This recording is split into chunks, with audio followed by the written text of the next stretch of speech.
Ça va Georges? Bonsoir les amis. Bonsoir Georges. En forme? Oui, très bien. Ce que je vais vous proposer ce soir, c'est profiter de ce cas Rabiot qui nous excite tous depuis hier pour analyser le passé et le présent de ces joueurs qui ont fini par porter le maillot de deux clubs rivaux. Est-ce que c'est exceptionnel ou pas? Ce que ça provoque, ce que ça dit. Alors on va faire, je vous préviens, on va faire le tour du monde pour ça. Ça va être assez impressionnant, en toute modestie. Carrément, ça va être impressionnant. Le gars arrive et nous dit que sa chronique va être impressionnante. La meilleure chronique de l'humanité. On va être sur plusieurs canaux horaires. Voilà. Très bien. La question du jour qu'on se pose, c'est celle-là. Regardez. C'est un petit parti pris et c'est aussi une petite analyse qu'on a faite. Pourquoi les passages à l'ennemi juré deviennent rares? Parce que vous allez voir, il y a une tendance qui se dégage tout de même, surtout en France. Je vous préviens, ça fait plaisir sur les animations aujourd'hui. Ça j'aime bien là. Il y a du budget là. On va commencer par Marseille-Paris Saint-Germain. Effectivement, tu as reconnu la musique de Street Fighter. Ouais, Marseille-Paris Saint-Germain. On va analyser, regardez les joueurs qui sont passés par les deux clubs. Il y en a plusieurs. Regardez, de Paris à Marseille, on a noté 24 joueurs. De Marseille à Paris, 23 joueurs. Pas directement. Kiff. Effectivement, pas directement, qui ont porté le maillot avant et ensuite passé après. C'est important de le dire. L'un des premiers, c'était Jean Djorkaeff. Vous savez, le Paris Saint-Germain a été formé dans les années 70. Ensuite, Fabrice Fiorez, on va en reparler dans quelques instants. Fred de Hula, c'était directement, Karim. Exactement. Ça va le faire. Gabriel Heinze de Paris. Ensuite, il est allé à Marseille. Il a été champion à Marseille en plus. Atem Ben Arfa pour un des cas les plus récents. Et Lassana Diarra, au terme de cette marche impériale, c'était Ça te fait kiffer là. il y a 5 ans. Ça marche bien en plus, ça marche bien. je trouve. Bakar qui a été très... Non mais laissez Georges faire sa chronique. Là, Laissez-le faire sa chronique. C'est bon, on sait que tu connais le football. Oh là là, celui-là, quel cabot. Je savais qu'il allait intervenir sur Oh le là PSG là, Marseille. il intervient sur tout. Ce que ça provoque en tribune, notamment. Regardez ce qu'on a vécu par le passé. Alors, je ne vais pas les lire, évidemment. Vous savez suffisamment ce que ça représente. On a vu, il y a des joueurs qui ont été beaucoup critiqués, et notamment Frédéric Dehu, Fabrice Fiorez. C'est toujours très chic. Hein. C'est toujours très chic, effectivement. Fabrice Fiorez, qui était un joueur très apprécié par les supporters parisiens et par son coach, Vahid Halilhodžić. Alors, il part après avoir dit qu'il était 300% parisien, et puis il arrive à Marseille et il dit « mon cœur est marseillais ». Et ça avait provoqué, je suis sûr que vous vous en souvenez tous, cette réaction iconique de Vahid Halilhodžić. Hier soir, quand je rentrais chez moi, je vous dis franchement, j'ai vomi. On n'a pas la vérification, mais on le croit. C'est incroyable. Franchement. Fiorez qui en plus avait été sifflé au Vélodrome, ensuite ça n'avait pas été facile pour lui. Et c'est vrai qu'on n'a plus trop eu de cas comme ça ensuite. Justement, tu en parlais, Karim, de joueurs comme ça qui sont allés directement. Alors c'est surtout, on va dire, en raison de l'écart économique qu'on a depuis 10 ans entre l'OM et le Paris Saint-Germain. Alors en Espagne, en revanche, on a eu quelques cas savoureux par le passé. Ça s'est aussi un peu calmé depuis. Hein. Bah oui, regardez, on va aller tout de suite en Espagne. Je trouve que vous pensez à l'Espagne. Vous pensez pas forcément à Atlético, Real Madrid, ni à Villarreal Valence. Vous pensez au Classico entre le Barça et le Real Madrid. Alors vous allez voir, il y a un petit peu moins de joueurs qui sont passés d'un club à l'autre. En tout cas, si on suit ce que nous ont dit les médias espagnols, les joueurs qui ont porté les maillots des deux clubs. Il y en a eu 12 de Barcelone à Madrid et 8 entre le Real et le Barça. Les joueurs les plus emblématiques, ça a commencé très tôt par le passé. Dès 1919, on a eu des joueurs qui ont fait le basculement. Il y a eu des cas très épineux ensuite. Bernd Schuster, l'Allemand. Luis Enrique, évidemment, qu'on connaît bien. Oh, Luis Figo, on va en reparler dans quelques instants. Ronaldo, les plus jeunes ne le savaient peut-être pas, mais il a joué au Barça. Javier Saviola, c'est un des plus vieux cas, les cas les plus récents, pardon, parce qu'il était en 2009 au Real Madrid, et ensuite, il n'y a plus grand-chose. On a découvert que Marcos Alonso, le dernier cas, qui est donc au Barça actuellement, avait porté le maillot du Real un match à la 94e minute. C'est un bon piège. Il y a quelques années, mais pour montrer qu'il y a un cas très récent, mais en vrai, le vrai dernier cas, c'est celui de Javier Saviola. L'image emblématique, évidemment, j'imagine que vous l'avez tous en tête, c'était lors du transfert de Luis Figo de Barcelone au Real Madrid. C'était sa première fois au Camp Nou avec le maillot du Real en 2000.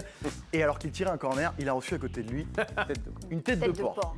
Alors, je ne sais pas ce que faisaient les Stadiers à l'époque. On peut imaginer qu'ils étaient complices.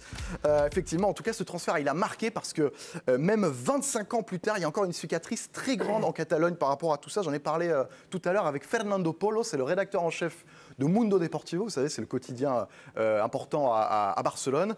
Et vous allez voir, ils sont encore un petit peu énervés par rapport à cette histoire. Les gens ne lui ont pas pardonné, surtout que Figo est ensuite entré dans un personnage madridiste, anti-Barça. Pour son deuxième match, il avait prévenu, au Camp Nou, celui qui tirera les corners, ce sera moi. Comme pour dire, vous ne faites pas peur. Les gens ont pris ça pour une provocation. À chaque corner, il recevait plein d'objets. Il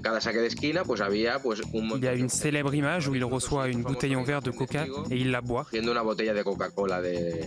Ça a été une pub gratuite incroyable. Alors là, vous voyez 20 secondes de Fernando Polo. Je vous dis juste, on devait parler 2 minutes. Ça a duré 30 minutes. Hein. Non, mais c'était genre, il s'est assis, c'est chez le psychologue. Ils avaient besoin d'en parler encore.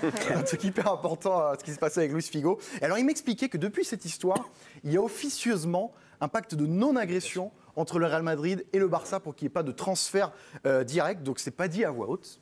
Mais ça se sait. Alors l'Angleterre a d'innombrables derbys, ça on le sait tous, on les regarde, mais les histoires de trahison sont pas si fréquentes, c'est pas si commun. Hein. Et non, effectivement, les derbys en Angleterre, effectivement, il y en a beaucoup. On aurait pu choisir Arsenal-Tottenham, City-United, qui en plus est récemment devenu un peu plus fou. Et c'est vrai que c'est le classique entre Liverpool et Manchester United qui nous a intéressés. Et vous allez voir qu'en Angleterre, il y a quelque chose d'un peu plus spécifique, justement.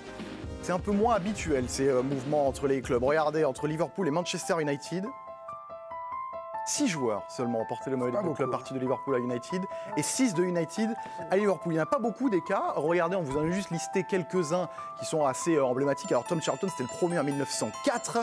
Et ensuite Paul Ince qui était passé de Manchester United à Liverpool, joueur capitaine de l'équipe d'Angleterre. Et puis Michael Owen. Ouais, je vois Karim faire oui, mais parce que Michael Owen, mais oui, mais enfant du club à Liverpool, qui a eu le ballon d'or à Liverpool et qui à la fin de sa carrière...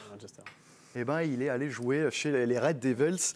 Son image, elle a été ternie par ce passage tardif. Regardez ce qu'on trouve en Angleterre quand on tape sur les réseaux sociaux Michael Owen, supporter. On retrouve plein de vidéos comme ça qui nous expliquent pourquoi Michael Owen est aujourd'hui un joueur qui est assez largement détesté par les supporters de Liverpool juste pour ce petit passage. Alors sachez que le dernier joueur qui est passé directement d'un club à l'autre, ça date de 1964 entre United et Liverpool. Donc c'est pourquoi c'est aussi rare. On a demandé à Pierre-Étienne Minonzio, qui était notre spécialiste du foot anglais à l'équipe, parce que United et Liverpool, c'est plus qu'une rivalité sportive.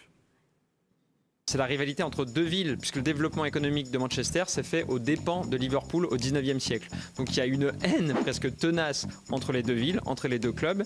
Pour vous donner une idée, lorsque Michael Owen vient jouer à Manchester United en 2009, ça fait quand même 5 ans qu'il a quitté Liverpool, et ben il avait appelé toutes ses connaissances au sein du club de Liverpool pour d'abord essayer de revenir à Liverpool.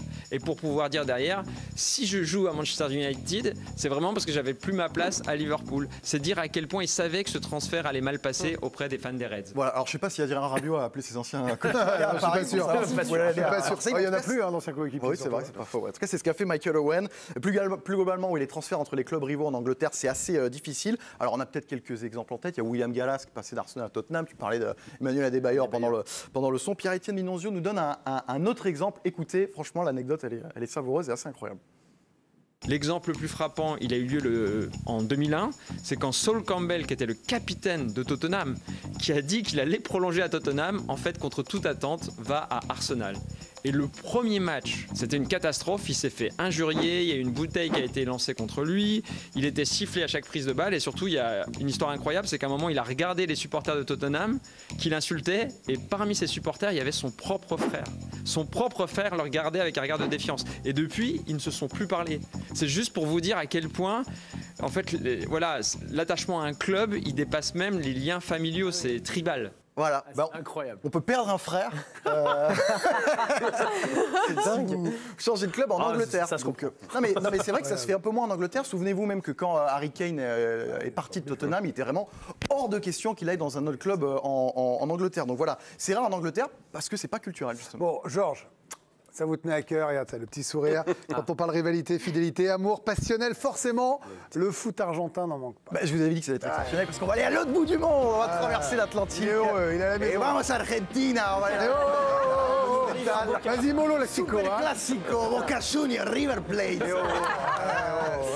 Samedi en plus, d'ailleurs, ce sera à la Bombonera, ça va être fou. Total, ce sera 21h en français. Regardez, alors les joueurs passés entre Boca et River, alors il y en a plein, parce que même depuis l'ère amateur, on a eu beaucoup de joueurs qui ont porté les maillots des deux clubs. On vous a quand même juste répertorié quelques historiques. Voilà, ça existe depuis 1905. On n'a pas d'image de Pedro Moltedo, pardon Pedro, mais on a eu Oscar Ruggieri, champion du monde 86, avec Maradona qui est passé de Boca à River. On va en reparler dans quelques instants. Batistuta qui a joué 1 an à Boca avant de partir à River Plate, ça avait fait du bruit. Et le dernier, alors c'est ce garçon que vous ne connaissez pas, tout simplement parce que c'est des joueurs de seconde zone désormais qui arrivent à porter les maillots des deux équipes quand on est une star. On va plus de Boca à River parce que sinon ça fait trop de grabuge. Je vous ai parlé de Oscar Ruggieri, champion du monde 86, parce que j'ai une anecdote à vous raconter par rapport à lui et qui est dans l'histoire du football argentin. Regardez, c'était en 1985 quand il passe de Boca à River Plate. Il est dans un super classico et là, il se fait assassiner par Raymond Domenech, par Roberto Pasucci. Ouais, c'est vrai, vous avez raison. Par Roberto Pasucci qui explique avoir volontairement cisaillé Ruggieri sur cette action. C'est Armand Fiorez, hein. Mais bien sûr. Et regardez le titre de cet article. Lo volverías a hacer, Pasucci. C'était une interview des années plus tard. Est-ce que tu le referais? Et il avait dit, et encore même récemment, oui, je le referais. Et d'ailleurs, Ruggieri, il dit, en même temps, je le méritais un petit peu. Donc c'est assez assumé dans la rivalité Boca-River Plate. Alors j'ai posé la question aujourd'hui à Tato Aguilera, qui est un collègue de TIC Sport, qui est la grande télé argentine. Alors il travaille comme un fou, parce que c'est super classico en ce moment. Là. Il y a 25 heures sur 24 pour parler de Boca River. Il était au centre d'entraînement de Boca. Et je lui ai posé la question, pourquoi est-ce qu'on a de moins en moins de joueurs justement qui passent d'un club à l'autre? Aujourd'hui, les joueurs ne passent plus de Boca à River ou de River à Boca. Cela arrive parfois des années plus tard, avec des passages dans d'autres clubs, mais plus de manière directe. C'est à cause de la société de plus en plus violente dans laquelle nous vivons en Argentine, mais aussi à cause de la passion que l'on a pour le foot ici. Si ça arrivait, le joueur serait insulté et sifflé, comme jamais pendant tout le match. Así, te sirvan, te insultan. Donc c'est la folie. Non mais c'est vrai, en tout cas, il nous donne un élément de réponse également, je pense, qui marche pour le monde entier, c'est que c'est désormais de plus en plus difficile, avec les réseaux sociaux notamment, de basculer d'un club à un autre, parce que ça fait trop de bruit, ça déclenche trop de violence. Qu'est-ce qu'on a fait hier quand on a vu l'arrivée de Rabiot? On est allé regarder sur X, sur Insta, où vous voulez, les comptes de supporters des deux côtés, des suiveurs, des influenceurs. On en verra quelques-unes tout à l'heure, Greg. On va en voir quelques-unes avec Alicia. Et franchement, il y a eu de la régalade.